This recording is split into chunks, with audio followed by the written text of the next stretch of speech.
Hey everyone, while Randy goes to find her bigger boat, make sure you follow us on Spotify, Apple, or wherever you get your podcasts. Rating us 5 stars and leaving a review really helps us out, so to those of you who have done so, we appreciate you. Enjoy today's episode and make sure you stick around to the end to find out what's coming next. Now on to the show.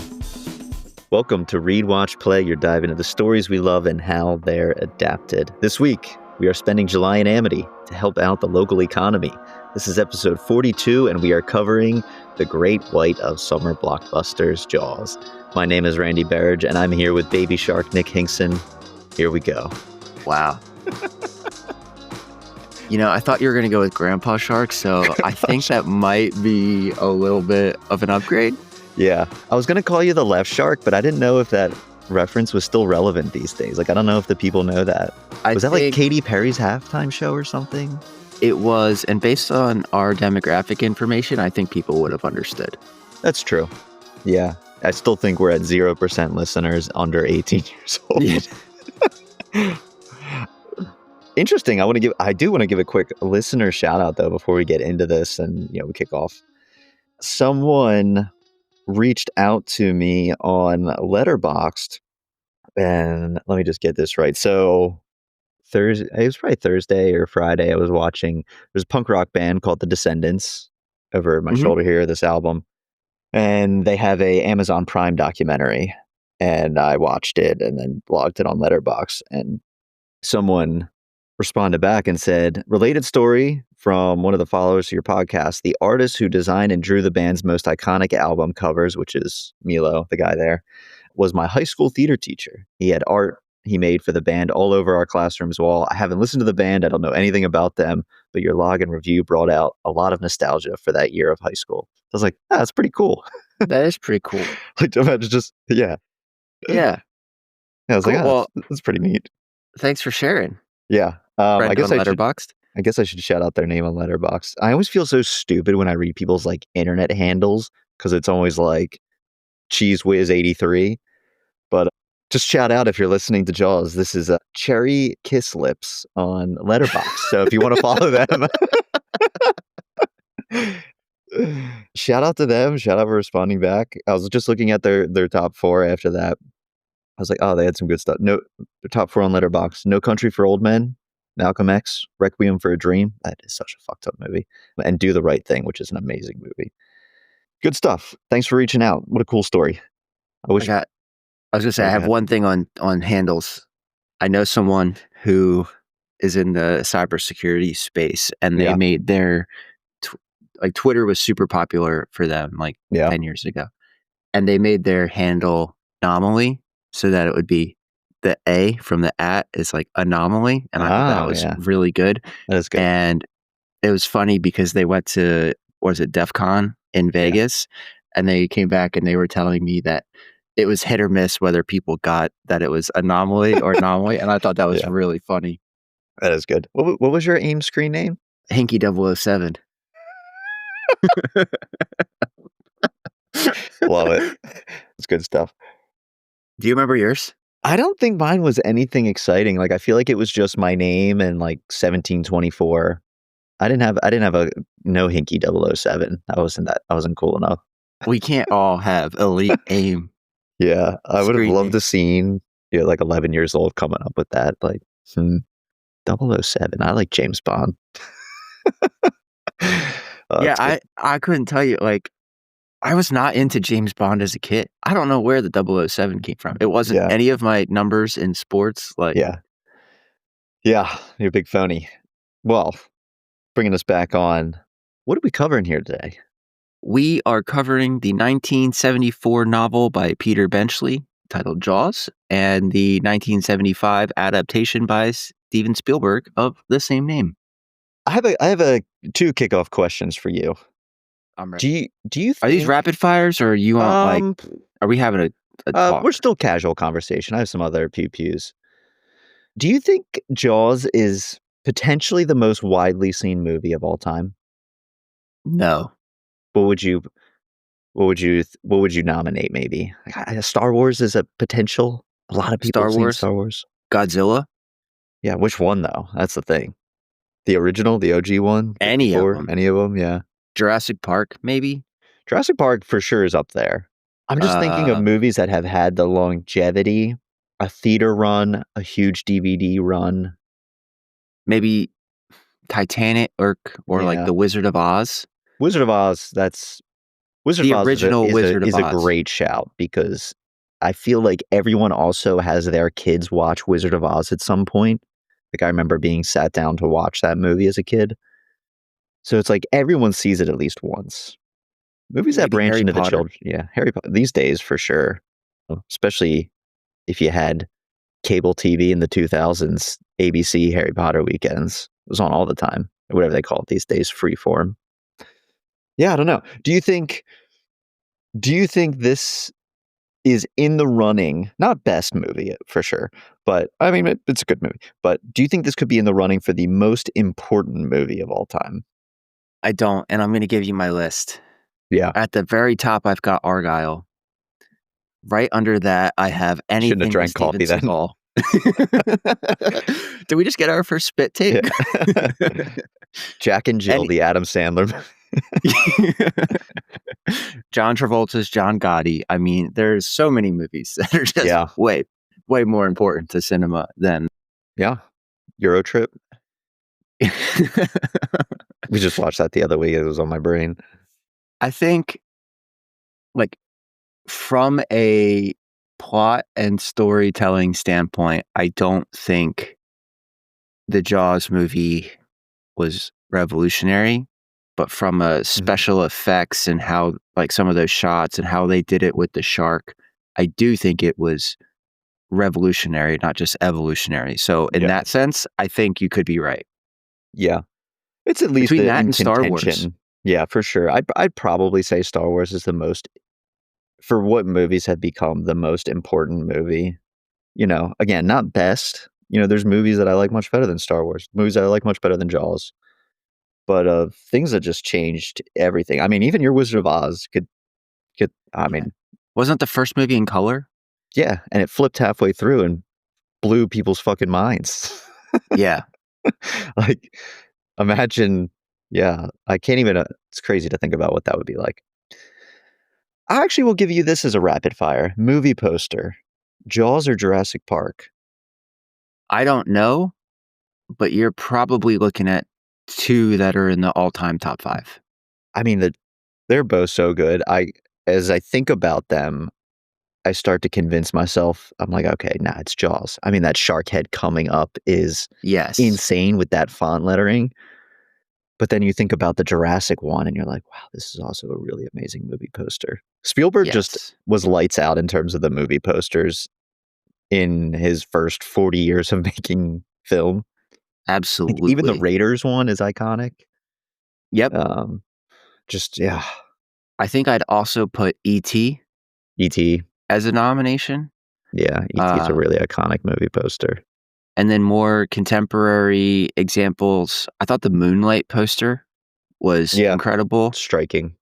I thought Parasite's poster was really good, Yeah. and The Amazing Spider-Man, the one where he's on the window and his hand's coming forward, I thought that was a badass movie poster. Is that Spider-Man with Andrew Garfield? It is. I don't And I'm not saying that's the best yeah, Spider-Man movie, I'm just strictly I'm talking. trying to think of that one. Yeah, If you I like it. I I kinda missed those his Spider-Man movies. I Oh, just didn't see them at the time. was that not him? Let me see, Um, Spider-Man. those are some good nominees. I mean, yeah, I mean, speaking of, like, huge movies, even the Godfather movie poster, there's some that are just so instantly recognizable. It actually might be the Tobey Maguire Spider-Man poster. Mm, Yeah, it's the yeah, 2002 version. the one where he's, like, leaning on the skyscraper, Yeah, and there's the reflection. Oh, yeah. yeah, That was an all-time DVD running that back every day growing up. What a great movie. I also think The Exorcist is a big movie poster, just like the light cascading on the doctor as he's standing outside the house, that's a big one. that's a good one. The other thing that I wanted to ask you at the start here, I feel like these days, many people don't know that this is a book. Did you know that this was a book? I did not Me neither. until I thought this was going to be one of those special feature episodes we did, And Yeah. then you're like, I just bought the 50th anniversary edition of the book. And I was Yeah. like, the what? The who Yeah. now? Yeah, it's pretty cool. It's kind of like the Jaws, got her swimming. Nice. But yeah, I didn't know it was a book either. When apparently it was a very famous adaptation back in the day. Yeah, we're gonna have to talk about the book because I got some serious problems with it narratively. But Yeah. You have anything else you kind of want to hit at the top? I have like one or two pews, but now let's get into it. I'm excited to talk about Jaws. yeah. Sharks are dinosaurs. I'm so Sh- glad you thought about Sharks. that so deeply. Yeah, Sharks. sharks are cool. I didn't go on. I will say I'm not going to give you any more context to my answer, but I did not go on a cool scale. On a cool scale, it would have been dinosaurs. Yeah. Yeah. I mean, honestly, am I asking about the same thing though? You know, in a way, You sharks are kind of are. I was dinosaurs. I kind just of about are. to say that. Yeah. Oh my god, we are right on the same page here. I was like, wow, that was a sneaky, both are great question. Are you an oceans or mountains guy? Mountains. I shouldn't have pluralized ocean. It's probably I can just say ocean, not oceans. I didn't even know what you said. I blacked out. I said mountains. Mountains. Oh, okay. Was removing the mafia the right decision? Yes. Any pews you got? I was gonna say, What are you what's gonna your hit me with? biggest fantasy? I was gonna bring it right Oh to my that scene, god. and then I decided that Tell you what, it's not what's in this book. yeah. Okay, let's get into the book because Yeah. we need to talk about this for an Yeah, inappropriate amount of time. I'll hit the bullets. Released in 74. This was based off Benchley's own interest in sharks. He talks a lot about he's gone on to be a huge, I don't know if he was an oceanographer before this, but very much in that world. Big into diving. Was obsessed with sharks, reading about shark attacks. Followed this guy, Frank Mundus, who was a real life fisherman off, from the area that Amityville is based, or Amity is just based on. It's kind of who Quint is supposed to be. This book got a huge marketing push at the time, and there was a huge campaign to put this into book clubs around the country and stores around the world. It's been 44 weeks atop the bestseller list. He sold the rights to the book for $475K, and he sold the movie rights for $175K. He didn't make out great there. At the time, that's a lot of money. But what this went on to be, he could have got way more. But this is another one. I mean, similar to Jurassic Park, this wasn't in the same where Spielberg was in conversation with Michael Crichton as in Jurassic Park, but the producers were in touch pretty early on after this book's release to make this, because the movie came out not that long after. But this book was a big deal, and it was one of the first real, I mean, it helps that Jaws has started the idea of the summer blockbuster, but it really is the first book to screen blockbuster adaptation that happened. And that's pretty cool because I had no idea. I had no idea it was a book heading into us doing this podcast. And I've always heard that this is a quintessential movie is better than the book, which reverses the trend many people feel, which is usually that a book is better than the movie. So, Nick, how did you feel? Do you agree with that take? We can start with the book, but I'm going to say one thing first. I just looked it up, and the purchasing power of 175K and this is 1970, not 1974, but was about 1.5 million. Yeah, so pretty good payday. They weren't small paydays. Yeah, that's true. Also, I actually think that in this particular case, the book and movie are complementary, and I wouldn't put one over the other because I think they tell two very different stories.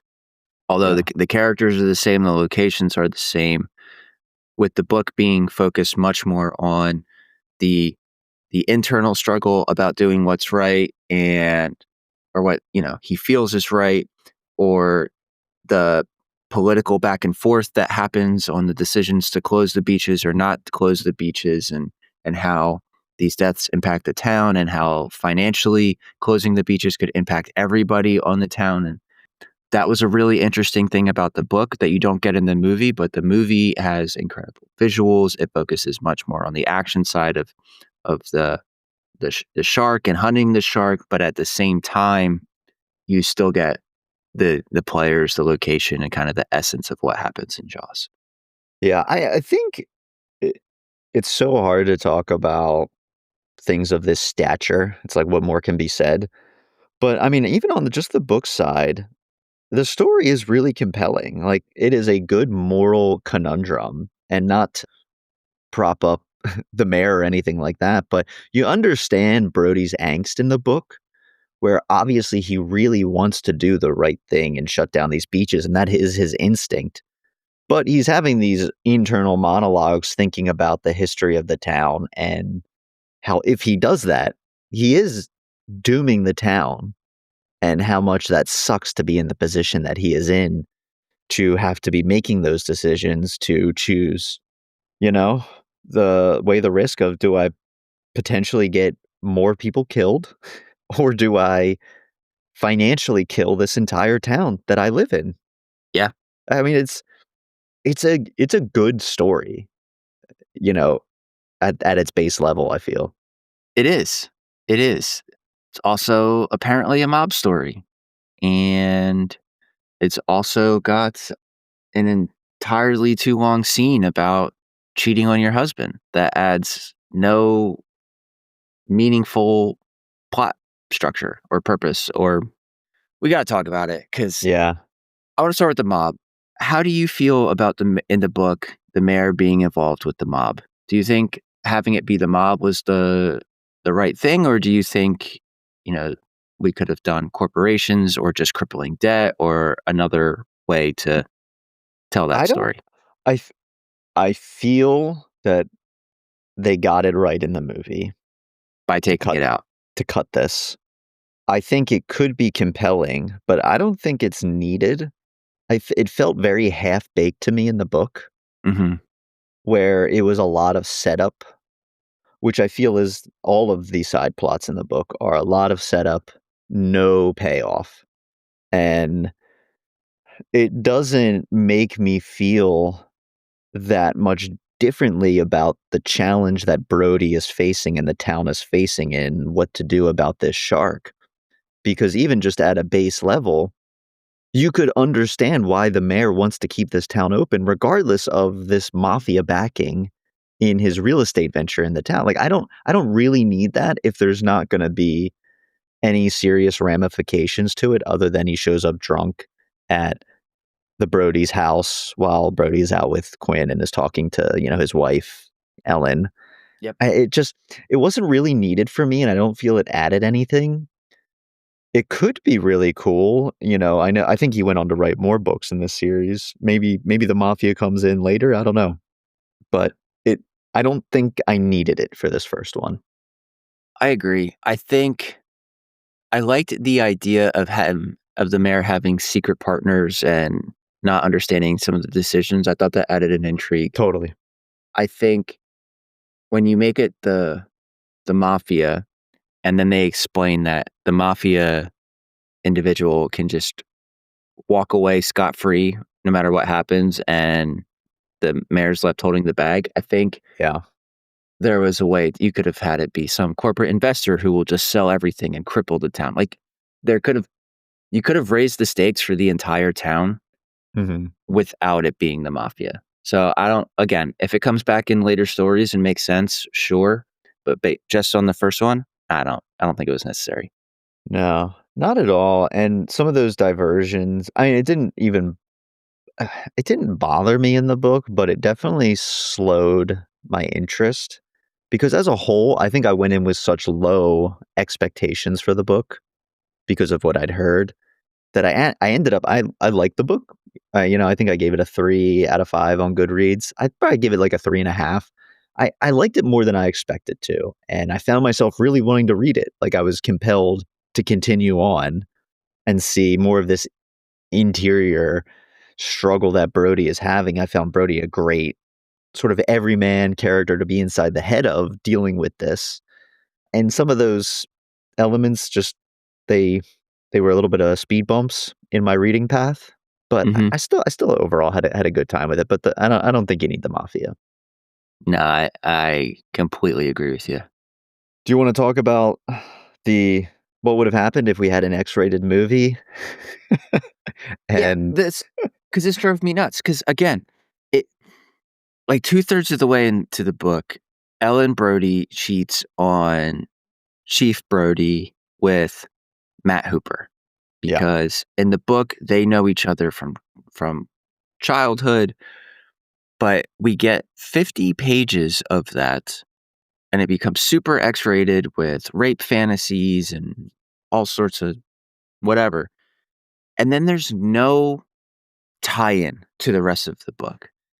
Like, yeah, at one point, Chief Brody becomes suspicious, but it doesn't create a moral conundrum where he could have saved Matt Hooper but didn't because he was angry. Like, there's so many ways to tie that into the whole story where yeah, I could have just gotten over the fact that I didn't particularly think it was well written, that part, but I got none of it. There was no payoff. It was just an extra 50 pages that didn't need to be in there because it adds nothing to the story. yeah. Am I wrong? Like, I agree. I would say the change in Ellen and Hooper's dynamic worked for me at the start, where and, Ellen, what she is going through in this entire book is this feeling of she used to be more, it sounds like upper class, Hamptons type of, upbringing. And she fell in love and married Brody and has that generally happy life with him. But he's, a local islander who doesn't care about some of those more upper class things that she experienced. They come from two different worlds. mhm, And Nick, you said like someone from her past dropped into her life, it kind of reinvigorated this desire for her to do some of those kind of socialite things. And I found some of that compelling as it was adding substance to Ellen's character. agreed. And it gave an interesting wrinkle to the Hooper character. And I really enjoyed the dinner party where Brody is just getting wasted because he's just kind of had it by this point in the book, and Ellen is doing this whole dinner party just to hang out with Hooper, and that stuff really worked for me. As soon as though we got into the next morning, where we do literally go on a 50-page exploration of Ellen meeting up with Hooper for lunch, them just starting to have some sort of fantasy conversation over food, and then sleep together at a motel or something. It just I felt so out of left field. Yes. Um, I don't know. I can't even say it felt out of left field. I think the only thing that rubbed me the wrong way is just in how Benchley wrote Ellen's fantasy with saying that like rape is maybe I don't know. There's just something to me. I'll be honest about just a dude writing a woman having a rape fantasy. And then also saying having Hooper be like, "Oh, are you into black guys?" And Ellen be like, "No, no, that's not it." When she was like I was like, "Oh my god." I was like, "Benchley, Yeah, what are we doing here?" Like, I don't care if this is 50, 60 years old. It's just a weird thing to write. it was. It was incredibly weird.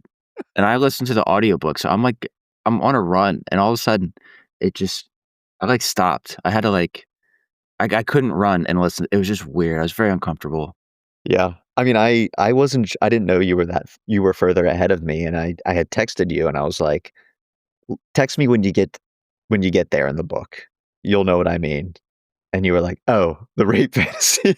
Yeah. I was like, "Yes, that's exactly what I meant." It was strange.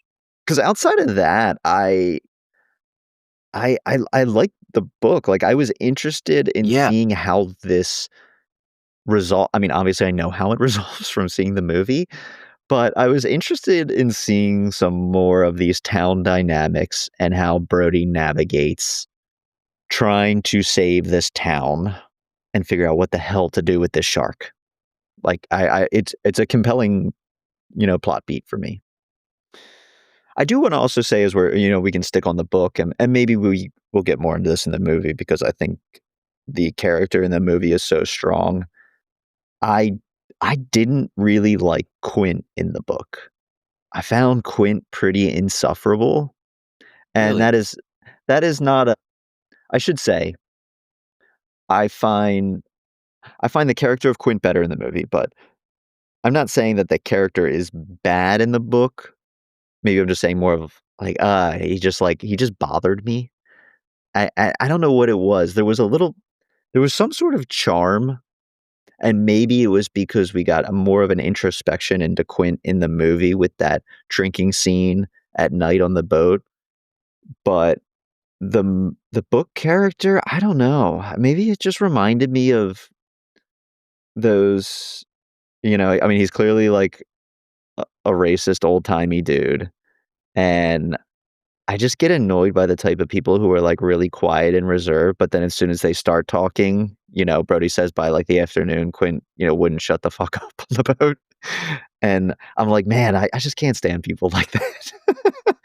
Where it's, like, all meek and mild, and then all of a sudden you're just begging them to stop talking. Yeah. I Could be that Robert Shaw's performance is just so damn good in the movie too. I It mean, maybe was maybe so that's good. influencing it. I liked Quint as a character because I thought Quint was used really well in 2 ways, and one of them is furthering the plot, getting Totally. under Brody's skin, getting under Hooper's skin, getting kind of it felt like Quint was like a good structure to just move some things forward at the right time, Mhm. so for agency purposes. There was a second thing I thought was really good about the Quint character, and it's a trope, but it's like the insufferable hero almost. Yeah. And or the insufferable anti-hero, really. Like just Yeah, there's a little bit this of is Han Solo in Quint. yeah, I'm the best at what I do. I know how to do this. I'm gonna do it no matter what. Which both in the book and movie results in his demise. Mhm. Different ways, but I Yeah, thought that was poetic, and I thought that use of a trope really worked in a story like this. So I can definitely see why Quint would annoy a lot of people, especially in the book, or be just insufferable. But I thought it worked, so it didn't take me out of the story totally. when I had Quint parts. Yeah. I do think as you were, like, kind of talking through that, I think I am completely biased in my thoughts around it because some of the stuff like, I think just, like, the porpoise stuff, it just I don't know, dude. I think I just love animals too much that him having, like, this baby dolphin that Oh, he's keeping trapped in like, that stuff just it made my, like, stomach turn reading it. Like, I just can't handle that type of stuff, it was awful. Yeah. like, it's cool, like, I don't read a book that has awful things in it and then make that a reflection of whether or not I like the book. Like, I love things about bad people, like, I love shows, movies, books, whatever it is. But some of that stuff where it's just I don't know, it just makes me feel weird, like, having a I don't even know, like, a dead baby dolphin in a barrel to use as bait and then bringing the sheep like, I'm just not good with all that animal Yeah. cruelty stuff, like, it was just hard for me. No, that's definitely hard. I agree.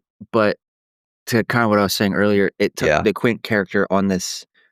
I don't know what the proper literary term is, but like a reverse character arc where you think yeah, Quint is going to be this hero, and then decision after decision after yeah. decision just brings him crumbling down.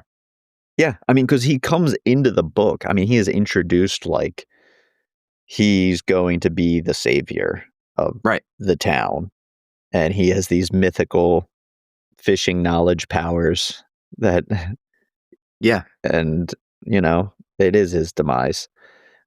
Yeah, I don't know. It was so strange. There's something different about seeing it versus reading it, but even just the constant talk in the book about shooting, irons into sharks and having them drag them until they tire out to I don't know. Like it just I really struggle with that type of stuff, and I didn't realize how much I was going to struggle with it in the book. And that is not a criticism of the book at all. Like I like the book, is what it is.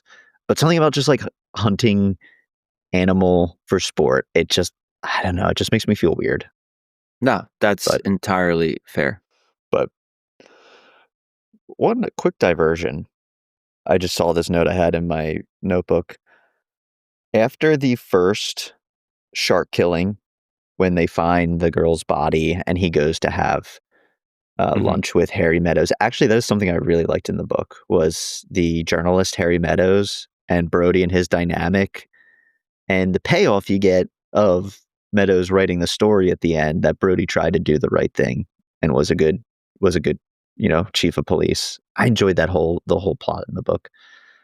But they go to meet for lunch and Brody's stomach is feeling upset from seeing the mutilated body, and he orders a egg salad sandwich and a glass of milk. Bro, I could be on the best stomach day of my life, and that would make me throw up instantly. Yeah. I thought when he started saying that, I thought he was about to order some toast and a ginger ale. Totally. Like, get some saltines. An egg salad sandwich. Could you pick something stinkier? Oh my god. That's you know what? Yeah. Honestly, that's a valid criticism of the book. That is I don't care what your comfort foods are, that cannot be good for your stomach. That oh my dude. I don't know. Maybe as an adult, I never really loved milk to begin with, but to think about having an upset stomach and then chugging a glass of milk repulses me more than the baby porpoise in the barrel. Yeah. Oh my god, Brody. I was like, "What are you ordering?" And even Meadows is like back to him. He's like, "Oh, you got a upset stomach today? Like this is a normal meal to order when you have an upset tummy." I'm like, "What? No wonder this town's going under." Anything else you got on the book? I have like 1 or 2 things, but I wanted to open it up for you. Now, I think I gave it a 4 on Goodreads, but I had the same as you at a 3.5. I Mhm. thought it was an above average book, Yeah, but I thought it was, like, firmly at least a 3.5, not, totally. like, 3 to 3.5, so that's why I rounded up to 4 rather than down to 3. Yeah, I'd believe that. I mean, you can read this any time of the year. If you're going on summer vacation, Nick and we purposely did this in, around July 4th. If you're going on a summer trip and you need a book to read, you'll cruise through this. It's a great type of summer beach read. Is It's it, easy. though? Well, Is it? I guess you don't wanna be in the ocean, you know? I This mean, might be the worst beach read. this might be the worst beach read. I mean, this one of the few movies that radically changed real human behavior, where there was a downturn in tourism in the New York and Massachusetts coast in the year or 2 after this movie came out. Really? Like Do you yeah, have stats on that? yeah, We yeah, we can fact check it. It was there's a 2012 documentary that came out about the making of Jaws because this had such a troubled production, and it's included in the 4K version of the movie. So when I was watching my special features yesterday, they were talking about the tourism stats That's of so funny. in the summer of '76 and how people were terrified. They were like, "We're not going to the beach" after this movie came out because like I love that. a third of the entire planet saw this movie. But how do we even get on that? I'm trying to I just totally lost my train of thought. What were we talking about? What Oh, we we were talking rated about just it. being a good summer beach read. Yeah, Um, it's not a good beach read. yeah, it's Good not a good summer beach read. read. Yeah, it's a good summer read. Like, this is not a dense book. It's a good poolside read. Poolside, it's easy to follow. Like, I recommend it. Like, if you like the movie, or even if you don't know Yeah, anything about it, absolutely. like, it's pretty easy.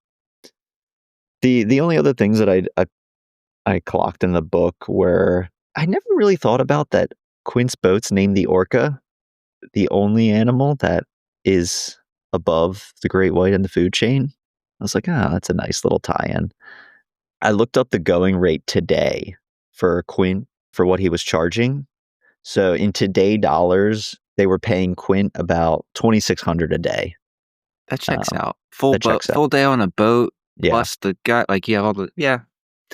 Yeah, I think that was the equivalent because I think he was doing I think it was 3 or 400 a day Yeah, 400. was what he bumped it up to.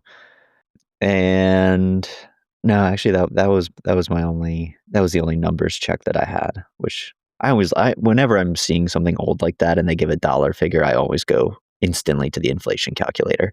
Instantly to yes. Yes. Because you have to know. Yeah, I gotta get the context. What am I gonna not know what that would be worth today? Yeah. I think if you watch the movie now, you realize that this book is about, I'm not gonna say just capitalism, but of just tourist economies, and the shark is an avenue to tell that story. I think as an adult watching the movie, I get that. As a kid, when I'm watching Jaws, I'm just seeing a shark eating people. But yeah, I enjoy that the book really took this path of exploring that, of the dynamics of this small town. I thought that stuff was good. It's very cool. And Peter Benchley had a lot of regrets about, not a lot of regrets about the book, but about the negative impacts it had on opinions of sharks in the years after, with people hunting sharks and killing them. Like, he had a lot of remorse. All right. Should we talk about this movie? Yeah, let's get into it. Brainchild of Universal producers Richard Zanuck and David Brown. Apparently Benchley, he had poor opinions of previous experience with, I guess, some Hollywood execs, but said that these two guys were really incredible to work with in wanting to bring his vision to light. And they were struggling to find a director. And 26-year-old Steven Spielberg was lobbying hard for this movie to get picked. He had only done one movie prior to this. They allowed Benchley to write 3 drafts for the film to do the screenplay, but he said he was really struggling in how to translate these characters to the screen for the adaptation and make them feel more well-rounded and come to life. And he, after his third one, he gave it to Spielberg and said that, this is just the best I can do. I'm kind of out of ideas on it. And they were trying to shop around to find someone to maybe do some rewrites. And a playwright came in, and Spielberg just gave him the note that he felt that the characters as they were really unlikable still from the book, and they wanted to add a little bit more dimension to them, which I think does come through. Like, I think Ellen is, I mean, I liked Ellen in the book. I was just outside of that scene, but I felt like Ellen, Brody, Quint, Hooper, all the characters like really sing and hum in the movie a little bit more so than their page version. I mean, I don't know what else to say about the movie upon release.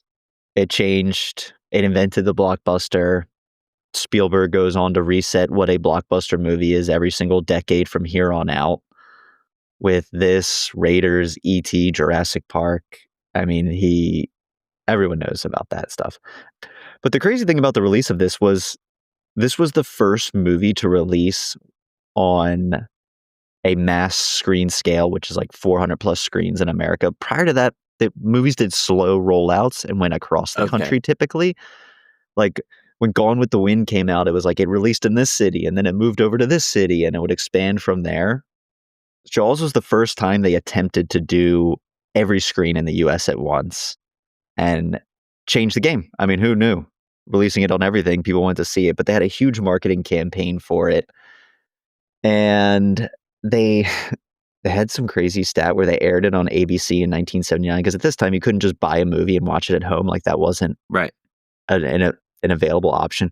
57% of television audiences watched it when they aired it, which is like the equivalent of like 2.5 Super Bowls worth of viewing audience. That's crazy. But it just, it changed everything for movies. Summer used to be the dumping ground for all movies throughout the year, because they were like, people are outside. They don't want to be sitting in a movie theater. And it changed everything. It was the first movie to ever gross that type of money, or not gross that type of money. There were other big ones, but to be that mass scale summer release. And now movies like live and die by that season. So, yeah, and whoever had that thought clearly had never been to Texas in the summer. I had the same thought. It was like a summer matinee. It's a beautiful escape. Yesterday, I took Michaela's car to get an oil change, and I just did the Take 5 place. Yeah. And you sit in your car while that's happening. And in the 10, 15 minutes, I went from fine to literally dripping sweat. Yeah. as I'm sitting there. I would have killed to have been in a movie theater. Yeah. I mean, and we're also in the time of the year too where unpredictable rain. So this is not where I'm spending a lot of time outside. But I mean, this changed all that. The only other figure I'll give is this was originally slated to be a $4 million budget, disastrous production that went hugely over. The cast and crew were calling this movie flaws on set because they thought Spielberg was just so over his skis and couldn't get anything done. The shark wasn't working, ended up costing 9 million. Goes on to be one of Jesus. the greatest movies of all time and grossed like 15x its budget. But yeah, I mean apparently it was a mess. I mean, they're doing some crazy stuff in here for the time with the underwater filming and all of that, but it's really funny. So, I mean, obviously I want to hear what you think about the movie Jaws. Do you remember seeing this the first time? No. I remember the movie, like, there was very little in this rewatch of the movie that I didn't remember. Yeah. I just I don't know when the first time I saw it was. I don't know if I watched it all the way through. I don't know if it was something I've seen bits and pieces. I don't know if it's something I remember just because some of those clips have become so famous, Yeah. you know? The Here's Johnny in Shining. Yeah. I genuinely couldn't tell you, which is a little anticlimactic for a podcast where we talk about watching the movie. I realize that. But I have no idea when I saw Jaws for the first time. I really don't. I couldn't give you anything. Yeah, I'm in the same boat. There are some movies that are older than us that you might attach to and watch over and over again. For me, something that's like a Back to the Future. Yeah. We weren't alive when Back to the Future came out, but I feel like I watch this movie once a year, every year of my life. I know it inside and out. Jaws just wasn't that for me. I saw it when I was young, was scary, didn't want to go in the ocean for a little bit, knew all the quotes, but I don't revisit this movie a lot. So coming back, and we watched it last year on July 4th, which is kind of a nice little, annual thing to do. But it was the first time I sat down and watched it in a really long time. And the movie just didn't have that type of relationship for me, like a Jurassic Mhm. Park does. But for some people, it does. I don't know. How was it for you revisiting it as an adult now? It was fine. Like, rewatching Jaws yesterday, I was like, "Yeah, this is good." To your point, it's not something Jaws is not something I want to rewatch over and over again. I thought there were great moments. I thought sometimes I just didn't I was, like, kinda bored with it a little bit. I think some of that has to do with maybe the performances or my expectations changed after reading the book, Jaws. I don't know. I will say the scene where Brody sees the shark, he has a cigarette in his mouth, he walks in and tells Quint he's gonna need a bigger boat. Yeah. That scene holds up against any individual scene that's been made since then as just, Hmm. like, the the physical acting as well as the delivery of that line, the reaction of Quint. I think that scene is perfect. I don't I don't know how else to say that. That scene in Jaws is what would you change? There's nothing you could do to improve that scene. It's literally the perfect scene Yeah. for that moment. Yeah. I love all the on land stuff in the first half of the movie because the pacing is a little different in the movie compared to the book, where basically the first 40 to 50 minutes is the on land attacks. And then you get on the boat with Quint, Hooper, and Brody, and you're on the boat for the last hour of this movie. Yeah, Once buckle they're up, on the buttercup. boat, I'm so locked into what is going on here. Like, just the dynamics of all of them and the way they play off of each other, it just really works for me. Yeah, I love that scene too. I mean, that is maybe one of the most famous movie lines of all time. You're gonna need a bigger boat. Yeah, I Like, name 5 movie quotes that are said more than that. yeah, it's massive. I said this when we were initially teeing up some of the book conversation. I don't get nervous about talking about a movie like this, but I do feel overwhelmed at the sense of what can I add to the conversation that hasn't been said already about Jaws? But I do feel stripping all of that aside, all of those records, all the Spielberg and blockbuster. I do just really enjoy watching this movie. Yeah, like I said, it's for me, it's not a It's not one of my favorites of all time. Like, this is not for me, my 5 stars that I'm going back to. This is not Jurassic Park, but it's in that tier below that where I'm like, I get why some people really, really love this movie and this meant a lot to them. It doesn't reach that level for me, but I still have a really good time watching this, and there's some really rewatchable scenes in this movie and tension building that's just great to see and still really works. So I like it, but it never landed in that huge upper echelon of movies for me personally. But I still really like it. Yeah, I Um, agree with you 100% on that. It's just that shark is awesome. And yeah, especially when you put it in the context of 50 years ago, yeah, which is insane to think that 1975 was 50 years ago. yeah. I mean, this is a classic example of something I've said on this podcast before. And to me, any movie being good and working feels like a miracle sometimes. And this is a classic example of just another ultimate group project where everything is going wrong. And somehow out of it comes this movie that changes everything. Like, the shark literally just did not even work on set. So they couldn't use it in the scenes.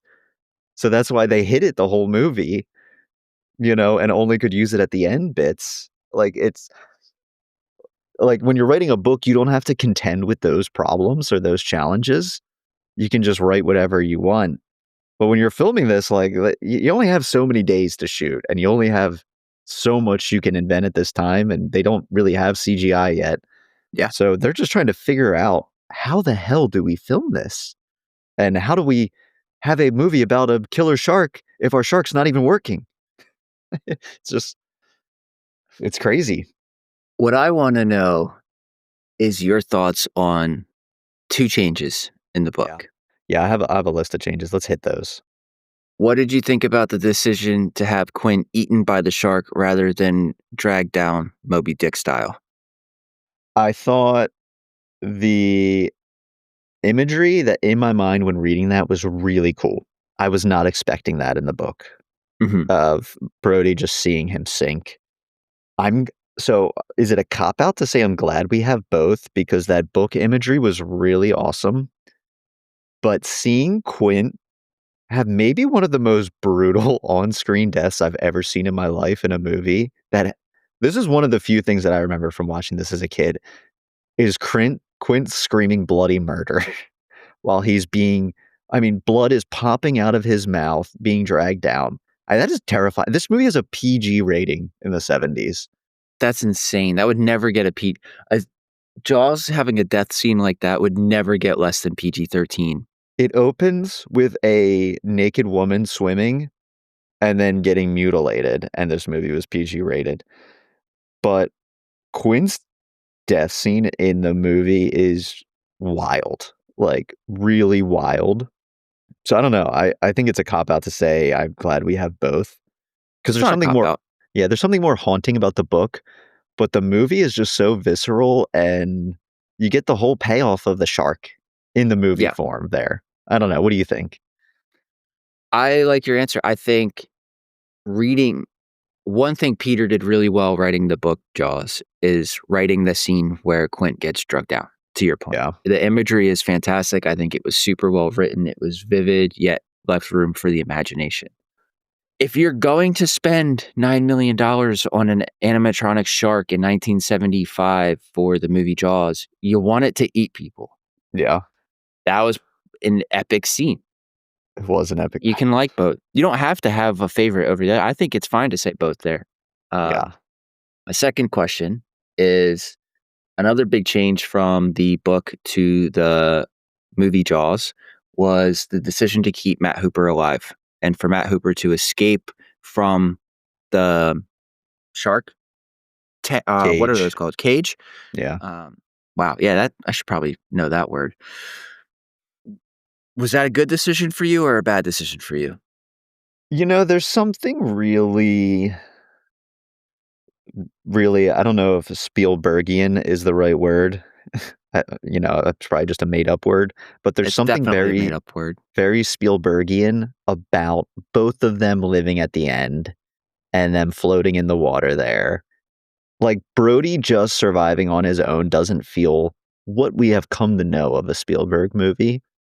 So it really works for me that Hooper makes it, especially because they don't have all that tension that they had in the book. Yeah.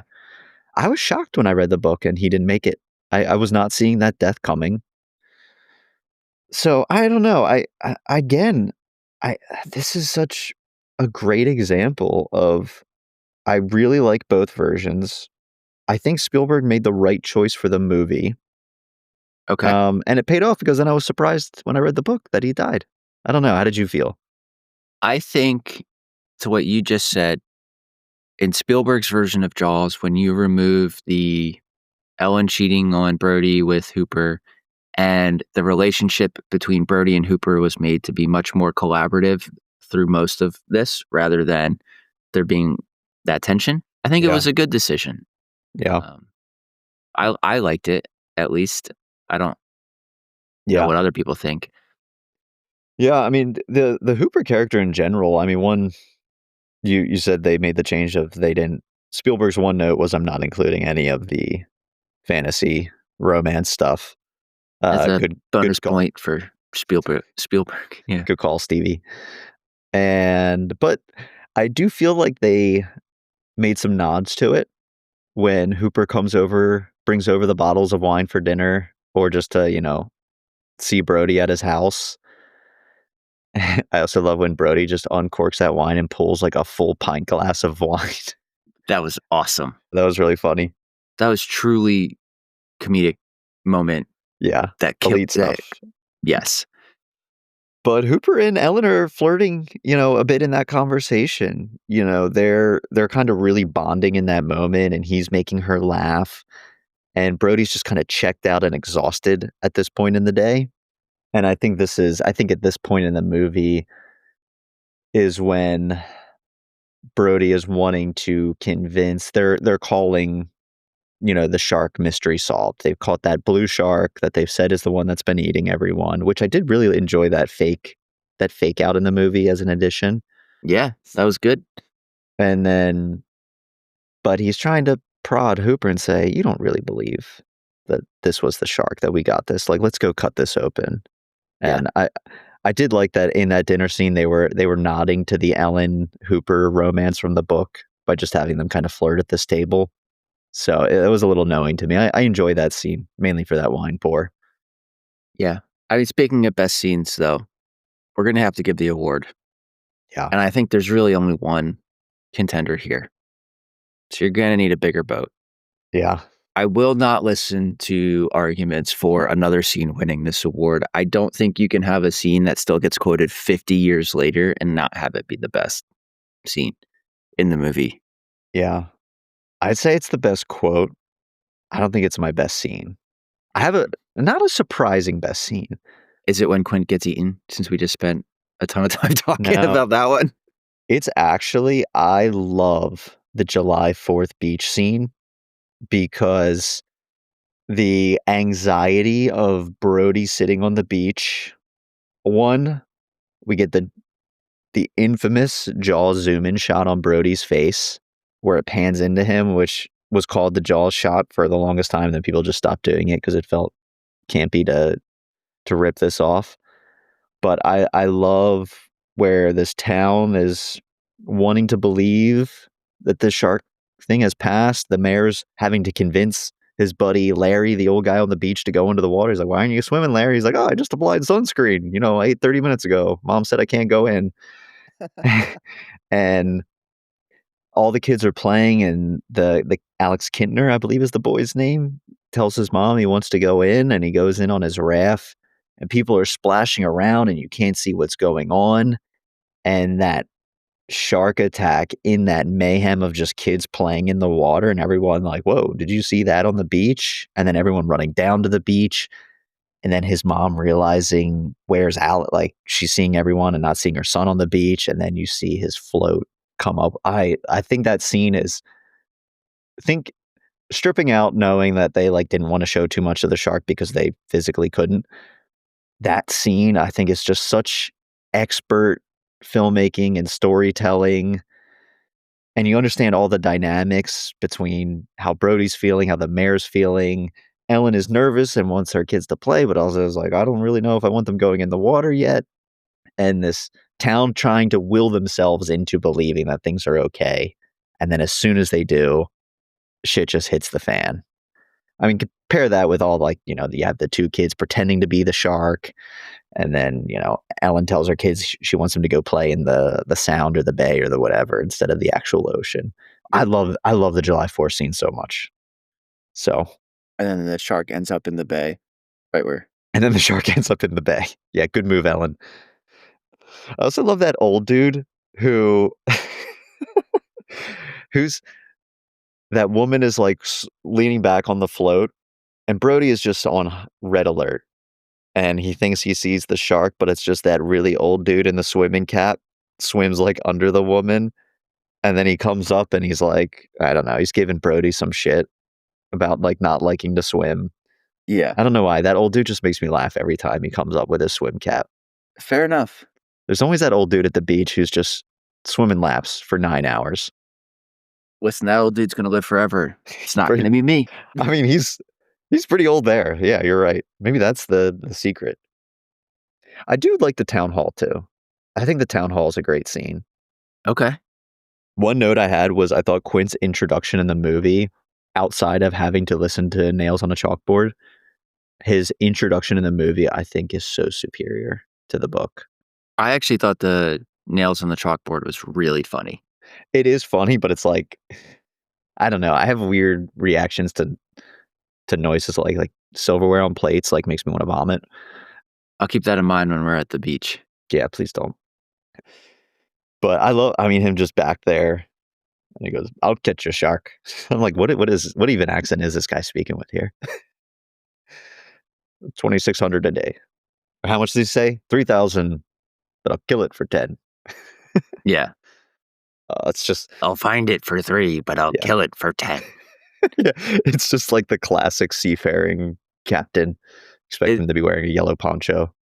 Definitely the source material for the Barbossa accent in Pirates of the Caribbean. Yeah. Literally.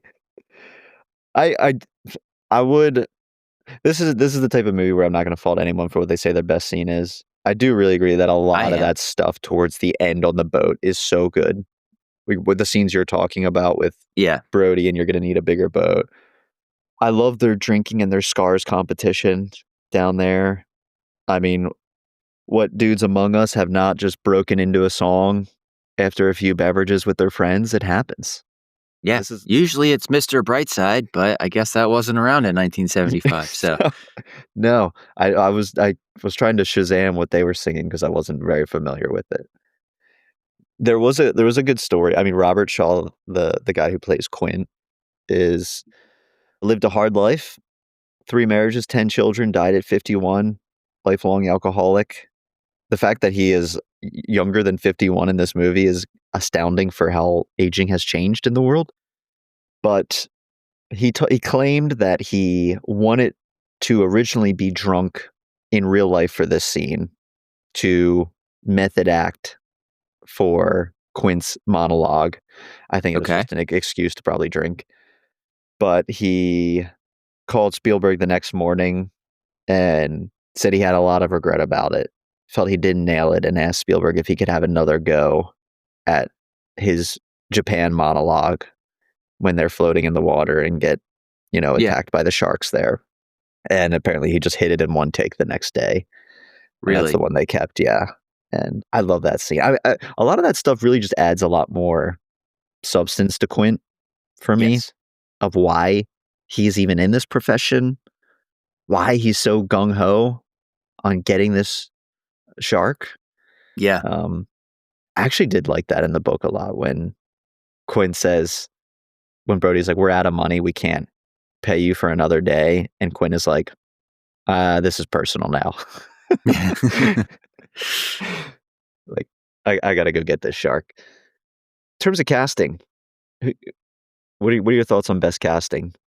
I think, there's really only like 4 people that get any real screen time, and it's Richard Dreyfuss, Rob Schneider, Robert Shaw, and Mhm. Lorraine Gary. So I think you have to go with one of them, Yeah. right? I don't think it's Dreyfus. I really Really, I was just about to say it might be Dreyfuss. I like him. I don't know, there's something endearing about the everyman quality to Scheider and Brody in this. Brody is such a great protagonist, and I feel like he brings to life that kind of interior struggle he's going through in the book. But Quinn is also just an all-timer character. It is. But I really like the way Lorraine Gary played Ellen. She's so much more I enjoyable.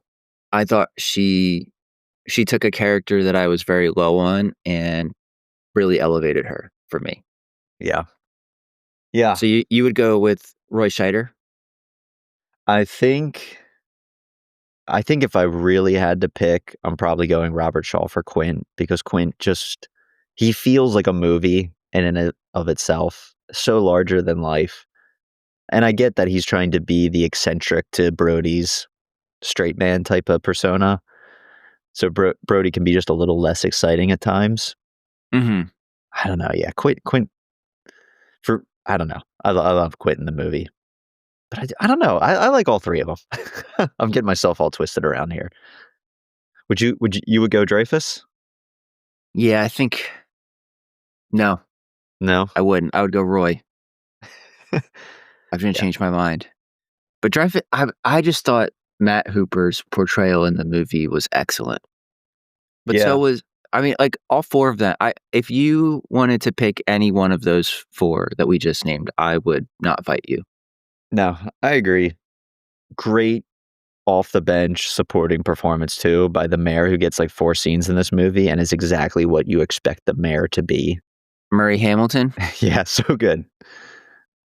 I enjoyed that a lot. A fun story about the cast was they were talking about in some of the bonus feature stuff that the woman who played the boy's mother who got eaten, Mrs. Kintner, apparently decades after the release, she went into the seafood restaurant and noticed on the menu there was this Alex Kintner sandwich. And she told the waitress, she's like, "Oh, I actually played his mother." And the manager came out, and it was the boy who played her son in the movie. And they hadn't seen each other since filming. No way. Yeah. Okay, Um, that is awesome. That is a isn't that fun crazy? He's like, "That's me. I'm Alex. Mom, where have you been?" Wait, wasn't that Jeffrey Voorhees? Voorhees. Yeah. Isn't he like a he worked for a while in Hollywood though, no? I can't say I'm Maybe I'm familiar wrong. enough. That name's familiar enough that I feel like Yeah. Yeah, I have no idea. But that's crazy to just walk in and be like, "Yeah, that's me." And he's like, "This is my restaurant." that's so funny. Yeah. What are the chances? Life is weird sometimes. Um, one thing we have to talk about with the movie, even if just briefly, the score. This movie picked up 3 Oscars. It won for Best Original Score and Best Sound. You can understand why. This was really the launching point of John Williams as a movie soundtrack person. Mhm. Outside of "You're Gonna Need a Bigger Boat," if you said what is the biggest aspect of the Jaws legacy, I'd probably say the score.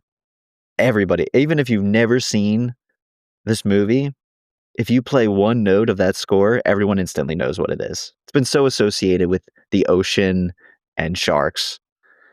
I talk about setting the mood. And it's so simple, isn't it? I will say this was maybe one of my least favorite uses of one of his scores. And my reason for that is there were several times in this movie where I was specifically drawn to, I'm sorry, several times in this movie I was specifically like heard or drawn to the music. Yeah. Whereas typically I feel like I get lost and then his music just heightens my emotions. And that's what I appreciate about him. Maybe that was just the way audio was done, like, for that particular movie, which I didn't Yeah. enjoy as much, but That's how I feel. Like, I don't like when I realize I'm listening to the score. Yeah. The whole score or even the Jaws theme? Like, there's no way you can dislike the da No, da it's not da. the whole score. I think it was just there's a few specific Yeah. moments. Yeah. Not the like da-na, Yeah. da-na. That's fine. Like, that was awesome. It Yeah. was like a scene on the boat and then another scene on land where I was like, I'm listening to music here. And I Yeah. don't feel like that's what I'm supposed to be doing. Yeah. Yeah, that does tend to happen. There's a lot of even movies up through the 90s where the score can sometimes feel so detached from what's actually happening in the scene that Yeah, it's just like I noticed that I was watching Good Will Hunting the other day, and there were some aspects of that score I'm like, "What is like, I feel like I'm watching a cheesy 90s sitcom during really. this scene."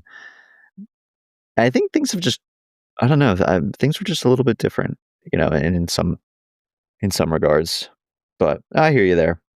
But launched probably our greatest film composer of all time, which is Yeah. pretty cool. Anything else you got on the movie? I was gonna ask you who's the real villain, because it's not really the shark. It was eating people. Being a shark, it's what they do. They don't know. That's not what sharks do. They don't eat people. That's so rare. Yeah, Who's the real villain? Villain? Jesus. I went real hillbilly Texas middle of nowhere on that one. I think the real villain in the Jaws book is Mayor Larry Vaughn. yeah, I think the villain in the Jaws movie might be Larry Vaughn, but also the movie makes the shark more of the villain, I think, yeah, than the book did. yeah. I agree with that. It was interesting reading and watching this now. Resort towns still exist. Seasonal towns still exist. I mean, even where I live, there's a big thing with the culture that they talk about in this book where it's like, okay, do you live here all year round? Are you here just for vacation? Are you a snowbird? Huge animosity towards snowbirds here. Really? But yeah, Sarasota hates the snowbirds? everywhere in Florida hates snowbirds because Isn't of like traffic and 80% things of like that. Florida snowbirds and old people? Yeah, probably. I mean, outside of Miami, Sarasota, Tampa, for sure. But what was my point I was going to make with this? We were talking Oh, about the I real was villain? thinking about Yeah. it now. Yeah, yeah. Where I was wondering if this would happen today in terms of because work is so not location dependent as it used to be. I was even looking at Brody's house in this movie. I'm like, this is now a multi-million-dollar beach house that Brody is living in as the chief of police here. But I was like, I wonder if this town would have the same financial threat that it had in the 70s, or if this would just be a thriving town that people are visiting all year on the coast of New York. There's probably some transplants who remote work from there because it's a coastal town. I was just thinking, is the dilemma of this book still relevant in modern day? Yes. And here's why I think that. The population, I think they say in the book, is like 1,000 people, Yeah, it gets real low in the winter. right?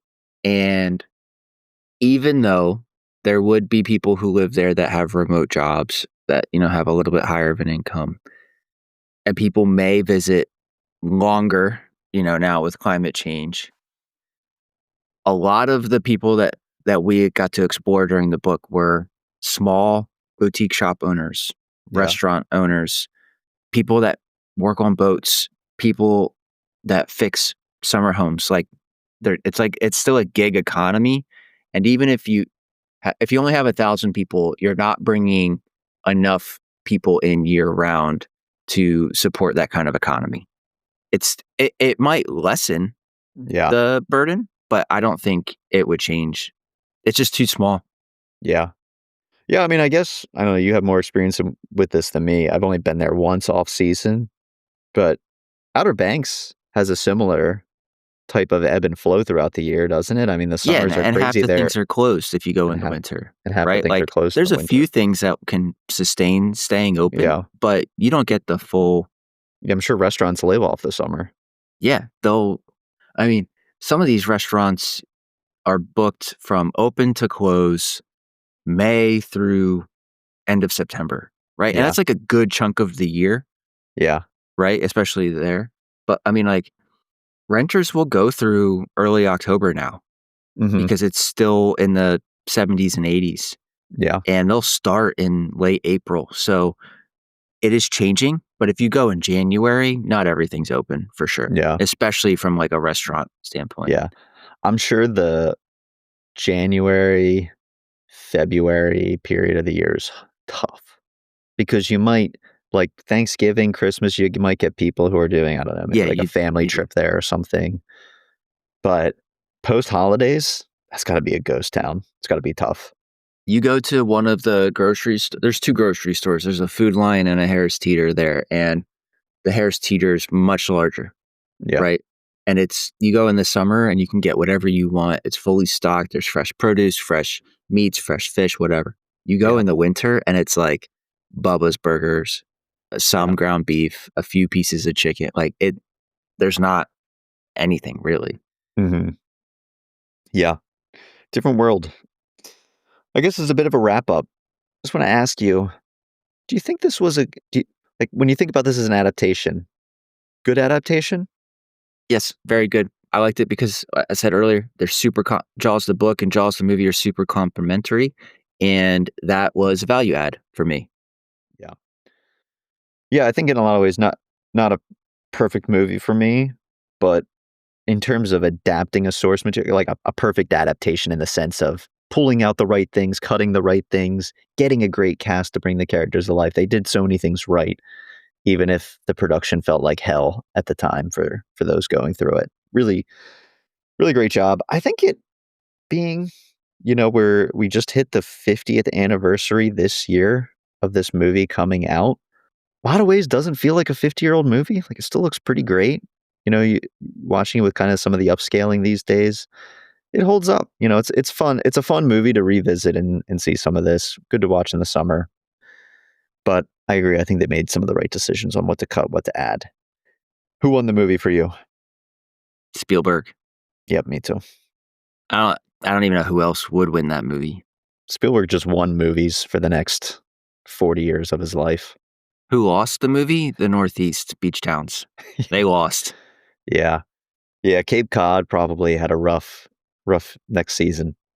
Have you ever had a Narragansett beer? A what? That's the beer they drink in this movie, a Narragansett. I've never Mm. heard Oh, really? I saw it and I thought it was just like a made up thing. I didn't know that was a real beer until you just said that. Yeah, yeah, it's a real beer. It's pretty good. It's just like a standard. I'd say it's in the vein. It's like just a regular lager. I Okay. don't know beer enough to describe what it is, but it's like an elevated PBR. So it's just like what I'd consider it. And I love a PBR, I'll be honest. Dude, I drink cheap beer. I'm drinking Bud Light or Yingling or liquor. Yeah. I'm not I, Mike. I don't appreciate the nice stuff. Like I don't understand it enough to appreciate the nuances that would make yeah. me into beer, like different beers. Yeah. If I'm gonna drink something nice, I'm gonna drink a nice cocktail as opposed to a nice beer. If I'm Yes, drinking beer, it's probably because I'm doing something where I'm gonna drink 1,000 of them, so I want something light. exactly. So that's kind of where I fall. Exactly. Which we get to do in a couple weeks at the beach. I'm excited. Yeah, it's gonna be a good time. Anything else you gotta say on the movie? No, but we should watch Jaws with everybody and then go to the beach. And go swimming after? Yeah. Yeah. Maybe we can have a nice lunch of egg salad sandwich and a glass of milk. I'll throw up. I will throw up. That is Yeah. Randy. Don't even joke about that. Yeah. That sounds so bad. Because it's your Cool. bachelor party. If you say that, we have to do it. So Yeah. I No, don't I want you can't putting that do. in the universe. I'm a little funny with it. I like scrambled eggs. I like, you know, egg sandwich like breakfast sandwiches or breakfast burritos, but I don't like hard boiled eggs. I don't like eggs where you can smell the egg. It's not for me. You eat with your eyes and your nose first. Yeah. And I don't have a great sense of smell, so the fact that picking up those fumes means that shit stinks. Not into it. but I do love a breakfast sandwich. Speaking of that, I'm pretty hungry. Let's wrap this up. Let's do it. Thanks for listening, everybody. We have some things coming up. I know we both we'll do Gone Girl at some point. Outside of that, we've mentioned Nick and I are getting together for my bachelor. We're going to be at the beach for a week. We're probably going to map out what do we have the rest of this year, or at least what do we think we want to hit. So I don't really know what we got coming up soon. I don't know if there's anything that you're itching to do. I did pick up Station 11. Oh, nice. On your recommendation, so we can add that to the list. Yeah. I actually, you know what I would love to do? What's I that? Am Legend. I would like to do that. That'd be a good one. Have you ever read it? No, but from everything I can tell, the movie kind of misses the point of the book. So I'm curious to read the book and see what's going on. Yeah, I agree. I would like to do that one. We were talking about the last episode about squeezing in a personal read while we had some time here. I just started Mark Hoppus's autobiography that came out this year. So I'm excited to check that out. Yeah, I forgot that I had that. I'm reading Holly by Stephen King. Yeah, I saw that on Goodreads. That's what his one is that his newest one or is that just a newer one? It came out a year ago, 2 years ago. Okay. Yeah, I feel like I remember seeing it in Barnes & Noble. I still think it's the most recent book with Holly in it. Gotcha. Because she's been a through character in a few different books of his, but this is, from my understanding, her first, she is the novel. Gotcha. And I think they're making it a show on Hulu, or made it a show on Hulu. Yeah, he definitely has some sort of deal. I don't know if it's with Hulu or HBO, maybe both, where they adapt a lot of his stuff. They just had the other adaptation come out. We talked about it. What was it? Yeah, I don't remember. I know what you're talking about. Latest Stephen King adaptation. The Life of Chuck. Life of Chuck. Oh, yeah, I did go see that. I liked it. I haven't read it, but the movie was good. We could do that. Yeah, it's a short story. That's always nice to squeeze in. Cool. We'll figure out some ideas. We'll get a schedule out for the second half of the year as we start thinking about it. As always, follow us on the socials. Rewatch Play Podcast on Instagram. Email us at rewatchplaypod. And follow us on Spotify, Apple. Like us. Maybe leave a review, 5 stars, or, get chopped in half by a shark. And thanks. Thanks, Nick, for joining me. See you in a couple weeks, buddy. See ya.